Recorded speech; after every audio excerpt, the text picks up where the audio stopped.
নমস্কার বন্ধুরা, আজও চলে এলাম নতুন একটি গল্প নিয়ে। গল্পের নাম অন্ধকারের ডাক। একটি ছোট্ট গ্রামে, যেখানে রাতের অন্ধকারে সব কিছু যেন থমকে থাকে, সেখানে একটি পুরনো বাড়ি ছিল। বাড়িটি এতটাই ভুতুড়ে যে গ্রামের লোকেরা সেখানে যাওয়ার কথা ভাবতেও ভয় পেত। বাড়ির মালিক বৃদ্ধ রামু বহু বছর আগে মিস্টিরিয়াসলিভাবে নিখোঁজ হয়ে গিয়েছিলেন। গ্রামের এক যুবক সুমন সাহসী ছিল। সে ঠিক করলো এক রাত বাড়ির ভেতরে যাবে এবং সত্যি সত্যি জানবে সেখানে কি ঘটে। রাতের অন্ধকারে সুমন বাড়ির দিকে এগিয়ে গেল। বাড়ির দরজা খোলার সাথে সাথে একটি ঠান্ডা বাতাস তার মুখে এসে লাগলো। বাড়ির ভিতরে প্রবেশ করার পর সুমন দেখতে পেল দেওয়ালগুলোতে অদ্ভুত আঁকিবুকি করা।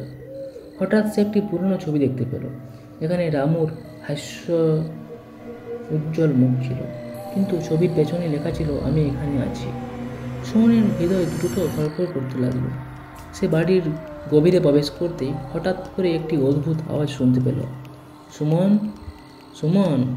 আওয়াজটি যেন তার নাম ধরে ডাকছিল। সুমন ভয় পেয়ে পিছনে ফিরে তাকালো, কিন্তু কিছুই দেখতে পেল না। সে আবার সামনে এগিয়ে গেল এবং একটি ঘরে ঢুকে পড়ল। সেখানে একটি পুরনো আয়না ছিল। আয়নার মধ্যে সে দেখতে পেল রামুর ছায়া তার দিকে তাকিয়ে আছে। সুমন তার ভয়ে চিৎকার করতে লাগলো, কিন্তু তার গলা থেকে আওয়াজ বের হচ্ছিল না। রামুর ছায়া ধীরে ধীরে সামনে আসতে লাগলো। তুমি কেন এসেছো? সে বলল। এখন তুমি আমার সঙ্গে থাকবে। সুমন বুঝতে পারলো সে আর বের হতে পারবে না। সে রাতের পর সুমন আর কখনো গ্রামে ফিরে আসেনি। গ্রামের লোকেরা এখনও সেই পুরনো বাড়ির কথা বলে, যেখানে অন্ধকারের ডাক আজও শোনা যায়।